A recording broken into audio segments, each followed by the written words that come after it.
오늘 주시는 하나님의 말씀은 로마서 3장 21절에서 26절입니다. 다 같이 일어나셔서 한 절씩 교독하겠습니다. 이제는 율법 외에 하나님의 한 의가 나타났으니 율법과 선지자들에게 증거를 받은 것이라.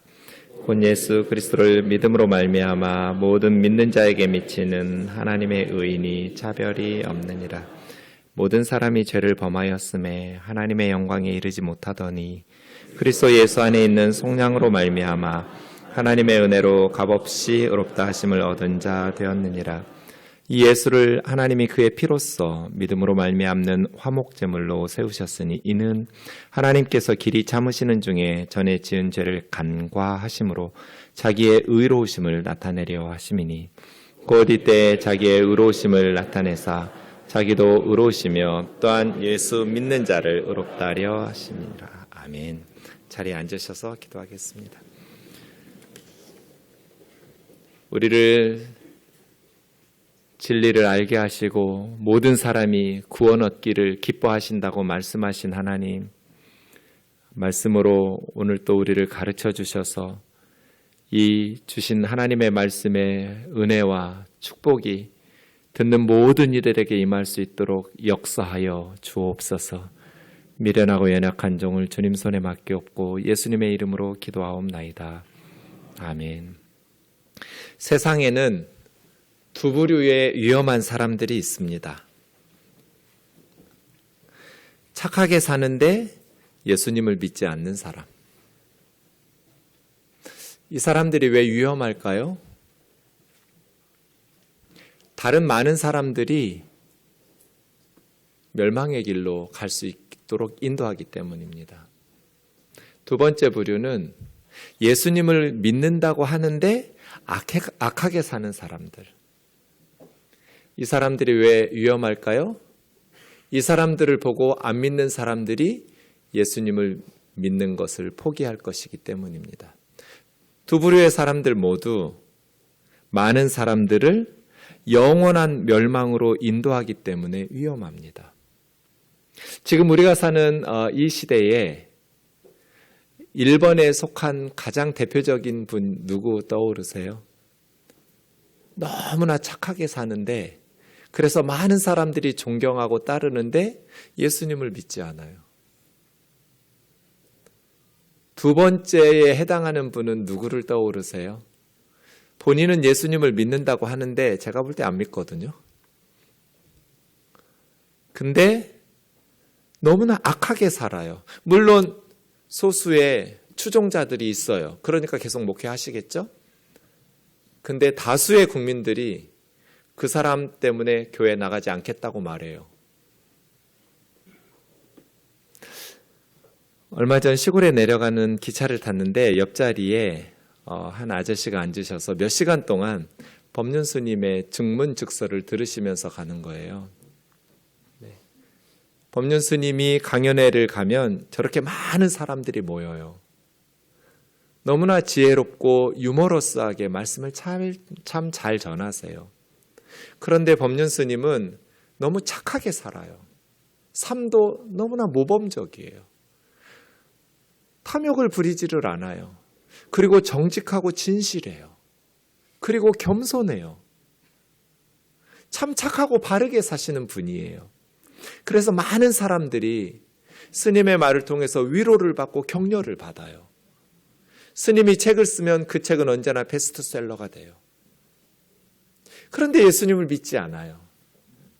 그래서 위험해요. 스님이 쓴 인생 수업이라는 책에 보면 사후세계가 있는지 없는지 걱정할 게 없습니다. 지금 바르게 살면 극락이 있으면 갈 거고 지옥이 있어도 안 갈 테니까 걱정할 게 없어요. 이렇게 써 있어요. 괜히 종교인들에게 속아서 내세에 대한 두려움 때문에 그렇게 불안하게 살지 말라고. 사후세계가 있는지 없는지 걱정할 필요 없다고. 지금 바르게 살기만 하면 극락이 있으면 극락 갈 거고 지옥이 있어도 거기 안 갈 테니까 걱정할 게 없다는 거예요. 얼마나 마음이 따뜻해져요. 문제는 하나님은 그렇게 말씀하시지 않는다는 거예요.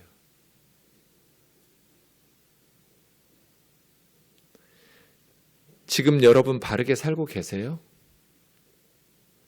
나중에 하나님의 심판대 앞에 가서 저 바르게 살았으니까 빨리 천국 문 열고 그리 들여 보내달라고 자신 있게 하나님에게 요구할 수 있으세요? 저는 목사인데도 자신이 없어요.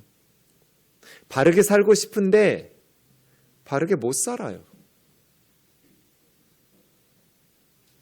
하나님의 심판대 앞에 가서 나 바르게 살다 왔으니까 천국에 보내달라고 당당하게 요구할 자신이 없어요.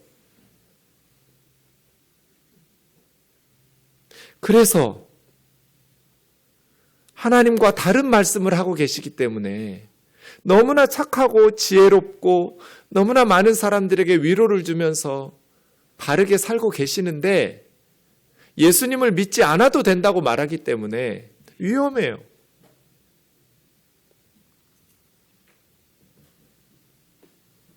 바르게 살지 못한 자식들은 어떻게 해요? 세상에 어떤 부모가 바르게 사는 자식만은 챙겨요. 바르게 사는 자식도 내 자식이고 바르게 살지 못하는 자식도 내 자식인데 바르게 살지 못하는 자식은 지옥으로 보내도 괜찮아요? 하나님이 그러셔야 돼요? 바르게 사는 자식만 천국에서 데리고 살고 바르게 살지 않는 자식은 하나님이 만드시고 하나님 자식이더라도 너희는 그냥 지옥에서 그렇게 하나님 포기하시는 게 맞아요? 이론적으로는 맞아요. 죄 짓지 않고 바르게 살면 사후세계 걱정할 필요가 없지요. 죄 지은 게 없으니까 지옥에서 벌 받을 이유도 없어요. 그런데 실질적으로 바르게 사냐고요. 우리가 바르게 살지 못하잖아요. 날마다 죄를 지으면서 사는데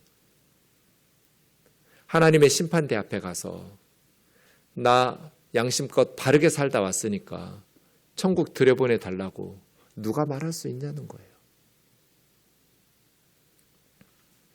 아마 두 번째 분은 많은 분들이 맞췄을 것 같아요. 본인은 예수님을 믿는다고 말해요. 그런데 하나님한테 까불면 죽는다고 말해요. 해마다 기은실에서 한국인들을 대상으로 한국 교회의 신뢰도 조사를 해요.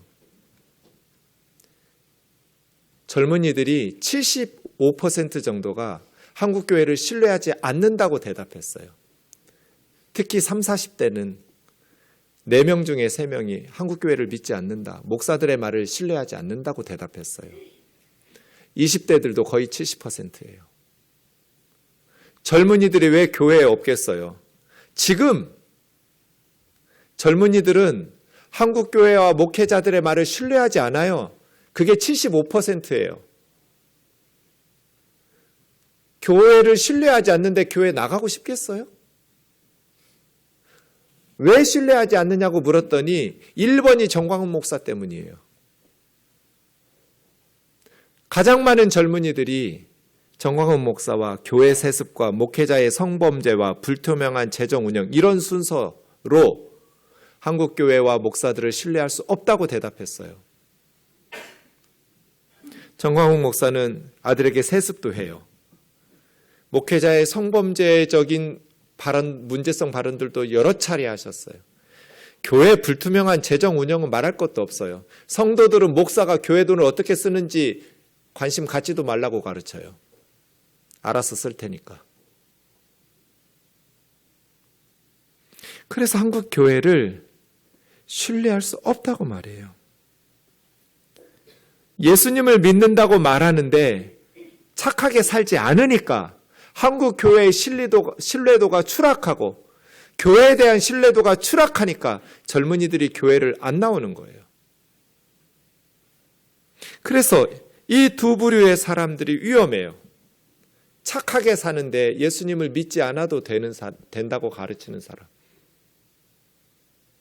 예수님을 믿는다고 말하면서 악하게 사는 사람.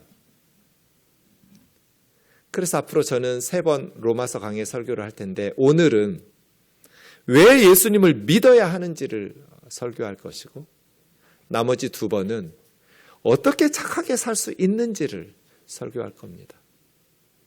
예수님을 믿는 우리가 왜 예수님을 믿어야 되는지를 분명하게 알고, 예수님을 믿는 우리가 안 믿는 사람들이 칭찬할 수 있도록 착하게 살아야 믿지 않는 사람들이 예수님을 믿고 우리와 함께 천국에 갈 수 있을 거잖아요. 그래서 이 두 가지가 필요해요. 왜 예수님을 꼭 믿어야 되는지를 분명히 알아야 되고, 왜 예수님을 믿으면 안 되는지를 분명히 알아야 되고, 예수님을 믿는 사람들이 어떻게 착하게 살 수 있는지를 알아야 돼요. 바울의 선교는 3번에 걸쳐서 여행을 하면서 이루어졌습니다. 1차, 2차 선교 여행이 주후 47년경부터 58년까지 진행되었습니다. 로마서 15장 23절 24절에 보면 이 3번의 선교, 3차 선교 여행을 마무리하면서 이제는 로마 제국 동쪽 지역에 일할 곳이 없다.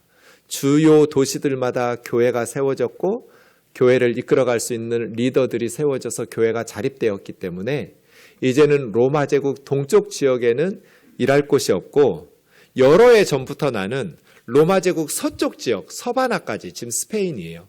서유럽 지역에 아직 복음이 전파되지 못하고 있으니까 그쪽으로 복음을 들고 전하려는 선교 계획이 있었는데, 서바나 가기 전에 로마 교회에 먼저 들러서 여러분과 영적인 교제와 기쁨을 누린 후에 로마 교회의 성도 여러분이 나를 그쪽으로 후원해서 선교에 동역해 주기를 바랍니다. 이렇게 편지를 쓰고 있어요. 이 내용을 지도로 보면 지금 사도 바울은 58년 봄경에 3차 선교 여행을 마치고 고린도에 있어요. 고린도에서 자신은 이방인 개척했던 교회들이 모아주었던 구제헌금을 가지고 예루살렘 교회에 전달하러 가요. 영거푸 몇 년 동안 흉년이 들면서 예루살렘 교회가 재정적으로 매우 어려워져서 성도들이 극심한 가난에 처해 있었다고 말했거든요.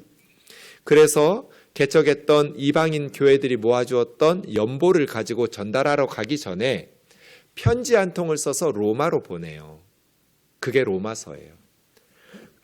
말씀드린 것처럼 로마에 편지를 쓴 이유는 지금까지 로마 제국 동반부 지역의 선교 사역을 하느라고 애썼는데 앞으로는 로마 제국 서쪽 지역에 복음을 들고 가고 싶단 말이에요. 서바나까지. 그러니 로마 교회에서 후원해 주었으면 좋겠다는 거예요. 그 다음 지도로 보면 저렇게 되겠죠? 지금까지 10여 년 동안 파란색 원이 있는 로마 제국 동쪽 지역 선교하는 일에 사도 바울은 전심전력을 쏟아 부었어요. 이제는 이쪽 지역이 안정되어 있고 교회들이 세워졌으니 이제는 녹색 지역인 로마 제국 서쪽으로 가겠다는 거예요. 그러니 로마 교회에서 후원해 주세요 라고 편지를 쓴 거예요. 그 편지에 무슨 내용 쓰겠어요? 지금까지 자기가 전했던 복음, 그리고 여러분이 후원해 주시면 내가 앞으로 전할 복음을 쓴 거예요. 지금까지 저는 이런 복음을 전했습니다. 그리고 앞으로도 이런 복음을 전할 겁니다. 그러니 로마교회 성도 여러분, 저와 함께 로마 제국 서쪽 지역의 선교에 동참해 주세요. 그게 로마서예요. 그러다 보니 로마서가 복음에 대한 가장 논리적이고 체계적인 성경이 된 거예요. 바울 신학이 가장 이론적으로 체계적으로 잘 쓰여진 성경이 로마서가 됐어요. 자기 선교 후원을 부탁하느라고 자기가 전하려는 복음을 기술하고 있었기 때문이죠. 글로 정리하면 이렇게 돼요. 로마서는 주후 58년 봄경에 3차 선교 여행을 마무리하고 고린도에서 로마 제국 동쪽 지역 선교 사역을 마무리했으니 로마 교회 후원을 받아 로마 제국 서쪽 지역 선교를 하겠다는 선교 앞으로의 계획을 밝히면서 후원을 부탁하는, 그리고 자신은 성도들이 모아주었던 구제헌금을 가지고 예루살렘 교회로 가고 있는 바울이 쓴 편지예요. 제가 좋아하는 성경학자가 있는데 레온 모리스라는 호주 신학자예요. 지금은 천국에 가셨는데 레온 모리스가 로마서 3장 오늘 본문 21절에서 26절을 이 6구절이 지금까지 쓰여진 모든 글 가운데 가장 중요한 문단이라고 말했어요. 제가 레온 모리스를 존경하기도 하지만 그 말을 설교 시간에 인용하는 이유는 100% 동의하기 때문이에요. 지금까지 인류가 얼마나 많은 책들을 써냈어요. 그런데 그 모든 글들 중에 이 6구절이 가장 중요한 문단이에요.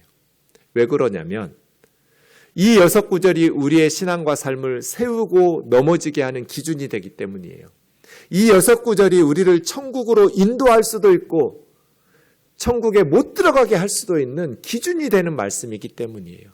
그래서 세상 모든 사람들이 반드시 알아야 될 구절이고 반드시 우리가 세상 사람들에게 들려주어야 할 말씀이에요. 그래서 이 구절은 한 단어도 허투루 넘어가면 안 돼요. 세상에서 가장 중요한 문단이기 때문에 모두 다 정확하게 알고 넘어가야 돼요. 대충대충 넘어갈 수 있는 구절이 아니에요. 이 21절에서 26절까지 6구절을 알기 전에 19절과 20절을 사전적으로 좀 공부하고 갈 필요가 있어요. 우리가 알거니와 이 말은 편지를 쓰고 있는 바울이나 편지를 받고 있는 로마 성도들이나 다 일치한다는 거예요. 뭐 이견이 없다는 뜻이에요. 우리가 다 인정하지. 뭐를 인정해요? 율법이 말씀하시는 것은 율법 아래 있는 사람들에게 말씀했다라는 거죠. 십계명이나 구약의 율법은 그 율법을 하나님께서 주신 이스라엘 사람들에게 하신 말씀이에요. 십계명과 율법을 들어보지도 못한 다른 이방 나라 사람들에게 하신 말씀이 아니에요. 이것에 대해서는 이견이 없어요. 우리가 알거니와 율법이라는 것은 하나님께서 율법을 주신 이스라엘 사람들에게 말씀하신 거예요. 그런데 하나님께서 왜 이스라엘 사람들에게 십계명 그리고 율법을 말씀하셨는가? 이 율법은 모든 입을 막고 온 세상으로 하나님의 심판 아래 있게 하려 함이라. 하나님의 심판대 앞에 갔을 때 우리의 죄가 너무나 정확하게 증거가 제시될 거예요. 그리고 그 죄들이 너무나 크고 무거워요. 우리는 너무나 많은 죄를 짓고 살아요. 그래서 하나님께서 할 말 있으면 해보라고. 하나님의 심판대 앞에서 피고인에게 변론할 말 있으면 변명해보라고 이야기할 때 제시된 증거가 너무나 중요하고 명확하고 중하고 무겁기 때문에 우리 스스로 할 말이 없다는 뜻이에요. 율법을 들었고 알았다고 해서 하나님 앞에 자랑할 수가 없어요. 율법을 알았다고 해서 우리가 의롭게 되는 건 아니니까요. 율법대로 말씀대로 순종하면서 살아야 의로운 삶이라고 칭찬을 받을 텐데 율법을 들은 이스라엘 사람들도 세상에서 가장 소중한 교훈, 하나님의 말씀을 듣고 배웠지만 그렇게 못 살아요. 그래서 할 말 있으면 해보라고 하나님 말씀하셔도 스스로 자기 입을 막을 거예요. 나는 율법대로 바르게 잘 살았으니까 천국에 들여보내달라고 말할 수 있는 사람이 없을 거예요. 그저 하나님의 처분에만 맡기면서 고개를 푹 숙이고 나는 죄인이로소이다 할 거예요. 유대인들이 그렇게 산다면 하나님의 말씀을 듣고 배웠던 하나님의 백성들이 그렇게 살았다면 우상을 섬기면서 하나님의 말씀을 알지도 못하고 사는 세상 사람들은 말할 것도 없어요. 나는 양심껏 살았으니까 하나님 천국에 들여보내달라고 말할 수 있는 사람이 아무도 없다는 거예요. 그래서 온 세상이 하나님의 심판 아래 있게 하려 함이라. 율법의 행위로 이 말은 율법을 지켜서 그런 뜻이에요. 하나님의 말씀대로 순종하면서 잘 살았기 때문에 하나님의 심판대 앞에서 의롭다 하심을 얻을 사람은 한 사람도 없다는 거예요. 율법은 우리를 의롭게 만들어주는 게 아니라 율법을 안는 것이 우리를 의롭게 만들지 않아요? 율법을 순종하면서 살아야 의롭게 돼요. 그런데 율법에 순종하면서 살지 못하기 때문에 율법의 지식이 우리 스스로를 구원해 주거나 죄를 용서해 주지는 않아요. 오히려 죄가 무엇인지 지식을 전해주죠. 율법은 죄가 무엇인지를 깨닫게 해주는 것이지 우리를 죄를 씻어준다거나 그렇게 바르게 살게 만들어주는 건 아니에요. 그런데 하나님의 말씀대로 율법대로 우리는 아무도 살 수가 없어요. 자, 하나님의 심판대 앞에 누구나 가야 돼요. 그런데 하나님 앞에 한 번은 죽어서 심판대 앞에 서게 될 텐데 그 심판대 앞에 섰을 때 바르게 지금 살면 걱정할 게 없습니다가 아니라 말은 맞는데 바르게 살지 못하기 때문에 자신의 선한 행위로 하나님의 말씀대로 살았다라는 율법의 행위로 하나님의 심판대 앞에서 의롭다 하심을 얻을 육체가 없기 때문에 우리에게는 문제인 거예요. 그럼 어떻게 할 거예요, 여러분? 19절과 20절을 인정하고 21절로 넘어가든지 아니면 19절과 20절을 거부하든지 둘 중 하나 할 거예요. 대부분의 현대인들은 이 19절과 20절을 거부해요. 하나님의 심판대 앞에서 온 세상 사람들이 단 한 사람도 의롭다고 인정받을 사람이 없다. 아주 악하게 사는 사람들뿐 아니라 당신도 똑같다. 라는 이 성경의 준엄한 판단에 다 불평과 불만을 토로해요. 그래서 21절로 넘어가려고 하지를 않아요. 다들 법륜 스님의 말씀처럼 바르게 살면 되지 뭐. 지옥에 있어도 가지 않겠지. 내가 무슨 죄를 그렇게 많이 지었다고. 라고 생각해요. 그래서 위험해요. 현대인들의 미래가 너무나 불안하고 위험해요. 자, 이제 세상에서 가장 중요한 6구절을 보겠습니다. 이제는으로 시작하는데 원문에 보면 접속사 하나가 더 있습니다. 그러나 이제는 but now입니다.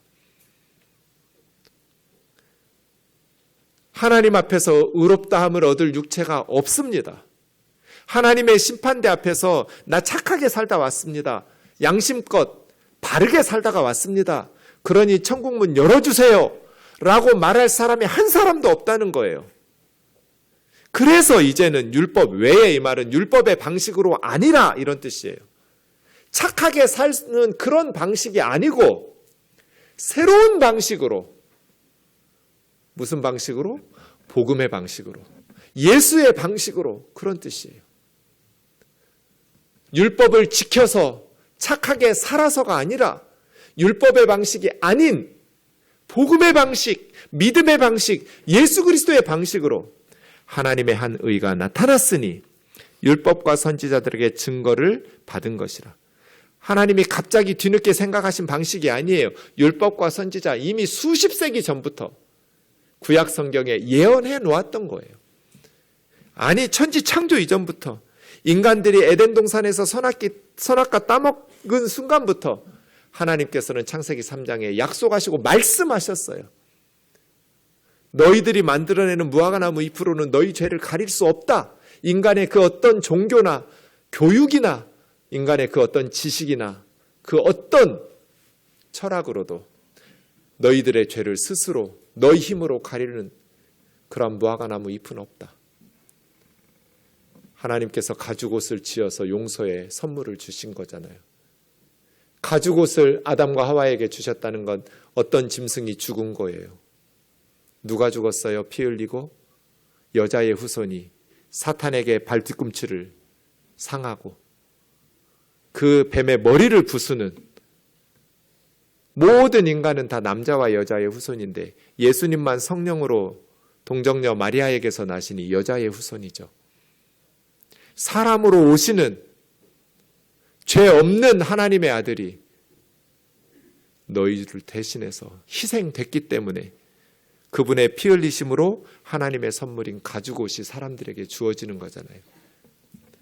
율법으로 그것은 인간이 만들어낸 자기 죄를 씻을 수 있다고 생각하는, 산속에 들어가서 돌을 닦고 진리를 터득하든지 선행을 열심히 베풀든지 아니면 종교적인 율법을 지키든지, 이게 다 율법의 방식이에요. 그런 방식으로는 하나님 앞에 의롭다 하심을 얻을 육체가 없어요. 그래서 하나님께서는 하나님의 방식을 선물로 준 거예요. 하나님의 한 의를 우리에게 주셨는데 그것이 22절이에요. 예수 그리스도를 믿음으로 말미암아 모든 믿는 자에게 미치는 하나님의 은이 차별이 없느니라. 예수 그리스도를 믿는 방식 말이에요. 예수 그리스도를 믿는 사람들에게 미치는 하나님의 의. 여기서 미친다는 건 머리에 꼭 꽂고 다니는 그렇게 미친 거 아니에요. 여기서 미친다는 것, 에이스라는 단어는 밖에서 안으로 들어가는 전치사예요. 영어로 into예요. 밖에서 안으로 들어가는.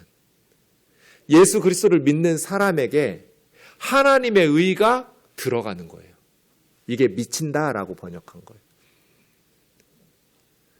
예수 그리스도를 믿는 사람에게 하나님의 의가 밖에서 안으로 들어가요.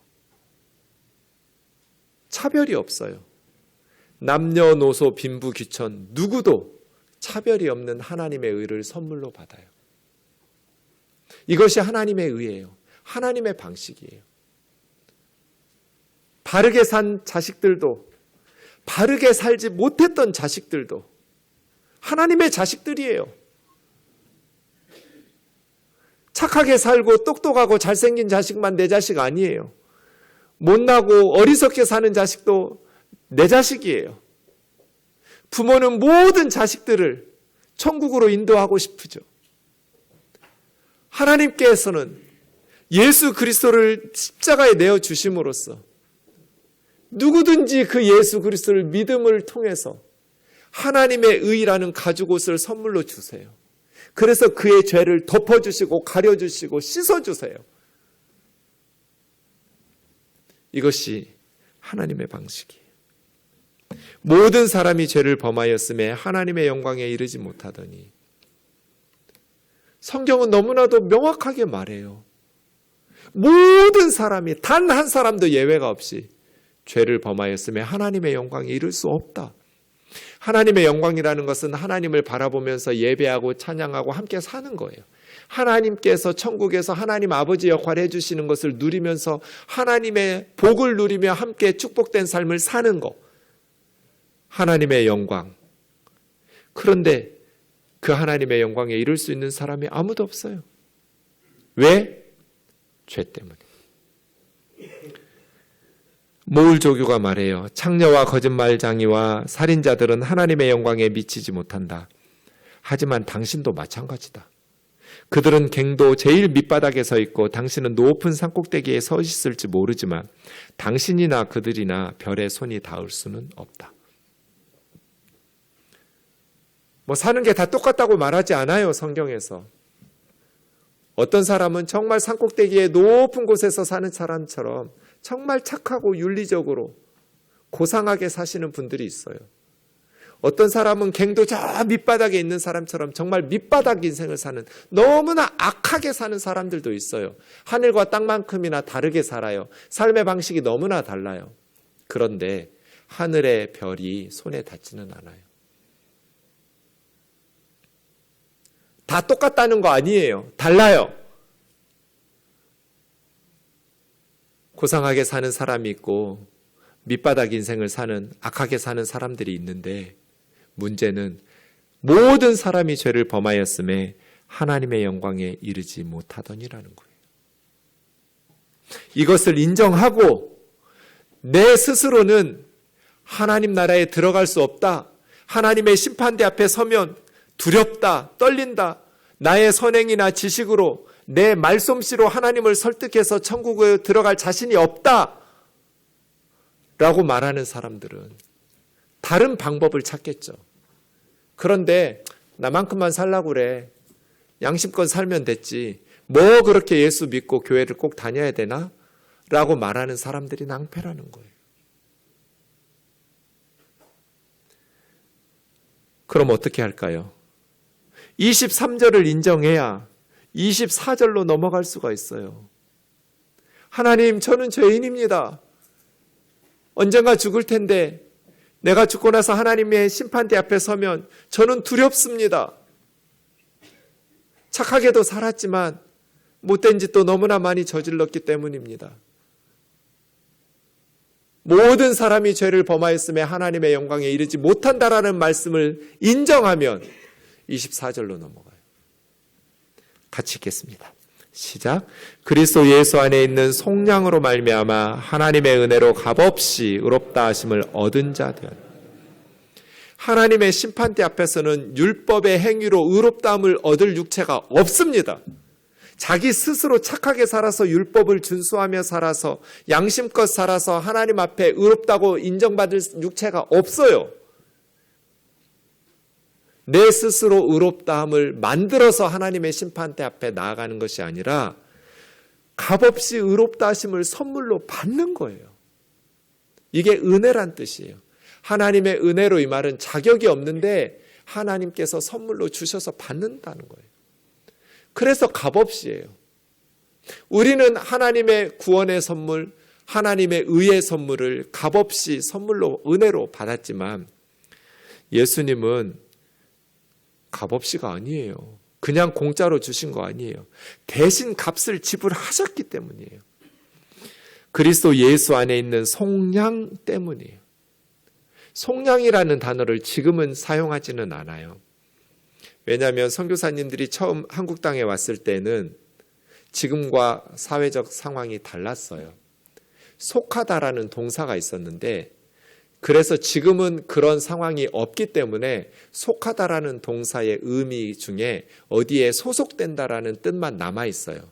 그런데 100여 년 전에는 이 조선 땅에 속하다라는 동사에 어디에 소속된다라는 뜻도 있지만 값을 지불하고 사서 해방시킨다는 뜻이 있어요. 왜냐하면 그때는 노비들이 있었거든요. 100여 년 전에 조선 땅에 관청에도 노비가 있었고 개인적으로 사적인 노비들도 있었어요. 자, 빚을 갚지 못하면 어떻게 해요? 사랑하는 아들이나 딸이 노비로 팔려요. 그럼 남은 가족들은 뭐 하려고 하겠어요? 남은 가족의 지상의 목표가 뭐예요? 열심히 일하고 돈 모아가지고 노비로 팔린 가족을 다시 값을 지불하고 사서 해방시켜주는 거잖아요. 이걸 속량, 속전, 돈을 내고 사서 양민, 자유인으로 해방시켜준다는 게 속량이에요. 지금은 그런 노비들이 없기 때문에 속량이라는 단어를 사용하지 않지요. 2000년 전에 우리 우면동 교회가 로마 제국에 있는 교회라고 해보세요. 우리 교회 안에는 로마 시민권자인 성도들도 있었겠지만 노예 출신 자매 형제들도 있었겠죠? 2000년 전 로마 제국에서 노예는 인권이 없어요. 그냥 돈 주고 사고 파는 재산이에요. 사람 말귀 알아듣는 짐승 같은 존재예요. 주인이 죽였다고 해서 처벌받지도 않아요. 자, 우리 우면동 교회 뭐 하려고 할까요? 열심히 돈 모아서 예배당 지으려고 할까요? 로마 제국에서 초대교회에 그렇게 열심히 돈 모아서 예배당 지은 교회는 하나도 없어요. 그럼 초대교회 사람들은 돈 모아서 어디다 썼을까요? 속량하는 데 써요. 우리 교우들 중에 못된 주인을 만난 노비 자매 형제가 있다면 열심히 돈 모아가지고 그 주인에게 값을 지불하고 속전을 지불하고 그 자매 형제들을 사서 자유인으로 속량시켜주는 거예요. 그럼 더 이상 노예로 살지 않아도 돼요. 자유인이 돼요. 더 이상 죽음의 위기에 처하지 않아도 돼요. 더 이상 맨날 두드러 맞고 채찍에 맞고 더 이상 성폭행 당하고 이런 짐승 같은 노예의 삶을 살지 않아도 돼요. 근데 교회에 돈이 없어요. 그런데 우리 형제 자매 중에 너무 악한 주인 밑에서 노예로 살고 있는 분이 있어요. 그럼 어떻게 해야 될까요? 값을 줘야 사서 속량해 줄 수가 있을 텐데 교회가 돈이 없어요. 그래서 초대교회에는 자유인인 그리스도인들이 스스로 자기 몸을 노예 시장에 팔아가지고 그 돈으로 교회의 자매 형제들을 사서 속량시켜주는 예들이 생겼어요. 엄청난 사랑이에요. 왜 그렇게 엄청난 박해가 있는데 초대교회가 폭발적으로 부흥했을까요? 사랑을 실천했기 때문이에요. 예수님의 십자가의 사랑을 경험했던 그리스도인들이 자기 몸을 팔아가면서 다른 자매 형제들을 살려냈기 때문이에요. 이걸 속량이라고 그래요. 속량. 우리는 선물로 값없이 공짜로 하나님의 의의 선물을 받고 천국에 가요. 그런데 하나님은 공짜가 아니에요. 요한계시록 5장 9절 보세요. 예수님 이야기예요. 일찍이 죽임을 당하사 각 족속과 방언과 백성과 나라 가운데서 사람들을 피로 사서 예수님의 생명을 십자가의 값으로 지불하고 피로 사서 예수님의 십자가의 피로 우리를 사서 하나님께 선물로 드린 거예요. 그래서 우리가 하나님의 의를 받은 거지, 우리가 선행이나 어떤 공로를 가지고 하나님 앞에 하나님의 의를 사지 못했다는 뜻이지, 하나님께서도 아무 대가 지불을 하지 않으시고 우리를 구원하셨다는 뜻이 아니에요. 예수님은 자신의 생명을 십자가에 내어놓고 값을 지불하고 우리를 구원하셨어요. 그것이 24절이에요. 그리스도 예수 안에 있는 속량으로 말미암아 하나님의 은혜로 값없이 의롭다 하심을 얻은 하나님의 성도들이 된 거예요. 마지막 25절 26절. 이 예수를 하나님이 그 피로써 믿음으로 말미암는 화목제물로 세우셨으니, 예수님의 십자가 사건은 우연히 일어난 사건이 아니에요. 하나님이 계획하시고 창세전부터 하나님께서 진행하신 사건이에요. 하나님께서 예수님의 피로 십자가에 내어주시고 화목제물로 희생하게 하시고 우리의 죄를 예수님에게 덮어 씌워서 예수님에게 우리의 죄값을 담당하도록 하나님의 진노를 쏟아붓고 우리 대신에 죄값을 치르시고 우리를 용서하시는 방식으로, 이 십자가를 받아들이는 방식은 믿음밖에 없어요. 그냥 선물을 손으로 넙죽 받는 거, 이걸 믿음이라고 그래요. 하나님께서 예수 그리스도라는 선물을 모든 사람에게 주시면서 하나님은 모든 사람이 진리를 알고 구원받기를 원하신다고 말씀하셨어요. 바르게 산 사람들도, 지금까지는 바르게 살지 못했던 사람들도 하나님의 선물인 예수 그리스도를 받고, 이걸 믿음이라고 그래요. 하나님의 의가 밖에서 안으로 우리 속으로 들어와요. 그러면 이제 우리는 천국에 갈 수 있게 돼요. 우리 죄값을 예수님이 대신 다 지불하셨기 때문이에요. 어떤 청년이 남의 식당 가서, 아버지 집도 아닌데 남의 식당 가서 계속 공짜 밥을 먹어요. 자기 원하는 대로 밥 달라고 그래요. 그리고 밥을 먹었으면 값을 지불해야 하잖아요. 밥값을. 그런데 그냥 가요. 매일 그렇게 해요. 나쁜 거죠. 왜 날마다 남의 식당에 가서 공짜로 밥을 먹냔 말이에요. 그런데 그 청년의 아버지가 어느 날 와가지고 그동안 아들이 먹었던 모든 값을 다 지불해요. 그리고 앞으로 다 먹고도 남을 만큼 엄청나게 많은 값을 한꺼번에 다 지불했다면 어떻게 될까요? 과거에 공짜로 밥 먹었던 그 모든 것들, 그리고 앞으로 공짜로 밥 먹을 모든 것들이 다 해결되는 거죠. 25절 26절은 그런 식이에요. 하나님께서 길이 참으시는 중에 전에 지은 죄를 간과하셨다는 거 못 본 척했다는 거잖아요. 이게 가능해요? 잠언 17장 15절에 있는 것처럼 악인을 의롭다고 하거나 의인을 악하다고 하는 두 사람은 여호와께 미움을 받을 거예요. 하나님은 악은 악이고 의인은 의이지, 그렇게 죄 지은 것을 모른 척 외면하는 걸 악하다고 말해요. 그런데 25절에 보면 사람들이 지은 죄를 못 본 척하고 하나님이 넘어가셨다는 거잖아요. 어떻게 의로우신 하나님에게 이게 가능하냔 말이에요. 왜 가능해요? 전에 지은 죄 이 말은 길이 참으신 이거는 구약을 이야기해요. 아브라함, 이삭, 야곱, 요셉, 다윗, 모세, 선지자들 다 죄 지었어요. 근데 하나님께서 용서하셨어요. 모른 척 간과하셨어요. 처벌하지 않으셨어요. 천국에서 살게 하셨어요. 왜요? 그들이 짐승 제사를 드렸기 때문에 소나 양이나 염소가 그들의 죄를 씻어주었나요? 그렇지 않아요. 하나님께서 예수 그리스도를 십자가에 내어주실 것을 계획하셨기 때문이에요. 구약의 사람들은 짐승으로 용서받은 거 아니에요. 예수님의 피로 용서받은 거예요. 십자가 사건이 시간을 역행해서 구약의 성도들에게 속죄의 역사를, 효능을 발휘하는 거예요.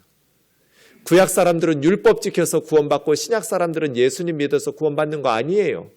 구약이나 신약이나 예수 그리스도의 십자가의 보혈로 죄사함 받아서 예수 그리스도를 믿음으로 구원받아요. 구약의 성도들은 약속하신 예수님을 정확히 알지는 못했더라도 믿음으로 붙잡고 구원받은 거예요. 하나님께서 길이 참으셨어요. 구약시대의 백성들이 지었던 죄들도 못 본 척 관가하셨어요. 왜? 십자가에서 한 번에 모든 빚을 다 값을 지불할 테니까. 과거의 값만 지불할 게 아니라 앞으로 먹을 밥값도 다 지불하고 과거, 현재, 미래의 모든 인류의 죄를 십자가에서 다 지불하신 사건이 십자가 사건이에요. 그래서 양심적인 사람도 죄를 그냥 간과하지 못하는데 판사라면 하나님께서 죄를 간과하시고 하나님께서 못 본 척 하신다는 건 있을 수 없는 일이에요. 그런데 십자가에서는 그 모든 것들이 다 해결되는 거예요. 한 번의 십자가의 속죄 제사로 죄는 우리를 하나님과 원수로 만들어요. 그런데 예수 그리스도의 피로 화목제물로 세워서 십자가의 한 번의 하나님의 희생 제사를 통해서 하나님도 의로우시고 예수 믿는 사람들도 의롭다고 하려 하심이라. 이 6구절이에요. 인류 역사에 하나님께서는 십자가 전 과거나 십자가 이후 미래나 모든 세대의 모든 사람들에게 예수 그리스도의 십자가 사건을 통해서 누구든지 그 하나님의 선물을 믿음으로 받아들이는 자에게 하나님의 의의 선물을 주심으로 하나님 나라에 들어오게 하셨습니다. 사랑하는 자매 형제 여러분, 이사야 53장 6절 읽읍시다. 시작. 우리는 다 양 같아서 그릇 행하여 각기 제 길로 갔거늘 여호와께서는 우리 모두의 죄악을 그에게 담당시키셨도다. 이것이 오늘 본문의 내용입니다. 우리는 다 양 같아서 한 사람도 예외가 없어요. 그릇 행하여 각기 제 길로 가서 죄짓고 살아요. 모든 사람이 죄를 범하였음에 하나님의 영광이 이르지 못하더니 그런데 여호와께서 예수를 그의 피로 화목제물로 세우셨어요. 하나님께서 계획하시고 하나님께서 우리를 사랑하셨기 때문에 예수 그리스도를 선물로 주셨어요. 우리 모두의 죄를 예수님에게 담당시키시면서 벌거벗겨서 십자가에 못 박아 죽이셨어요. 하나님의 모든 진노를 우리가 받아야 될 하나님의 분노를 예수님에게 쏟아 부으셨어요. 어떻게 하나님이 이럴 수가 있어요? 한 줌의 흙으로 지음받은 사람이 뭐라고? 그것이 하나님의 사랑이에요. 부모가 자식을 사랑하면 내 생명 대신 주는 게 아깝지 않잖아요. 내가 죽어서라도 내 자식 살릴 수 있다면 1000번 만번 대신 죽어주고 싶잖아요. 하나님의 사랑이 그래요. 그래서 로마서는 이신칭의의 교리를 가르쳐요. 율법의 행위로는 하나님의 심판대 앞에서 의롭다함을 얻을 육체가 없다. 지금 바르게 살면 걱정 안 해도 되는 게 아니다. 바르게 못 산다. 그래서 하나님께서는 모든 믿는 사람들에게 차별이 없는 하나님의 의의 선물을 주셨다. 누구든지 예수 그리스도를 믿으면 죄사함 받고 하나님의 자녀가 되어 천국 백성 되도록. 다시 레온 모리스의 말을 기억합시다. 지금까지 쓰여진 모든 글 중에 가장 중요한 6구절. 그 구절은 히브리서 9장 27절을 우리에게 준비시켜 주기 때문입니다. 같이 읽읍시다. 시작. 한 번 죽는 것은 사람에게 정해진 것이요 그 후에는 심판이 있으리. 여러분, 하나님의 심판대 앞에 나아갈 준비가 되어 있나요?